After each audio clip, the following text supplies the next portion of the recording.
UEFA Avropa Liqasında Dinamo Zagreb Fenerbahçe qarşısında 3-1 qələbə qazanaraq 3 xal tablosuna yazdırdı.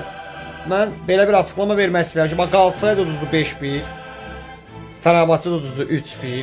İnan ki, yəni Frankfurtu tam dəqiq deyə bilmərəm, amma bunu deyə bilərəm, Qarabağ Frankfurtdan 5 dənə buraxmaz. Bunu mən necə düşünüb deyirəm də, yəni uduza bilər Qarabağ Frankfurtu, amma inanmıram 5 dənə buraxsın. Amma Qarabağ məncə Zagrebi həqiqətən də udardı da, yəni. Çox adam, türklərdən də çox adam Qarabağa lağı eləyir. Gələr Türkiyə Liqasında heç nə eləməz. Gələr belə eləyər, ay boş-boş danışmayın. Türkiyə Liqasında Qarabağ çempion ola bilmirsə, o da ki, hakimlərə görə ola bilər ancaq. Hakimlər Qarabağı çempion eləməz Türkiyə Liqasında.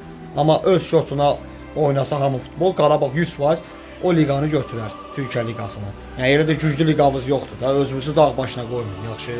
Görürük də elə klublarımızı dağıdıb tökürlər Avropada. Hər Avropada dağıdıb tökürlər klublarımızı.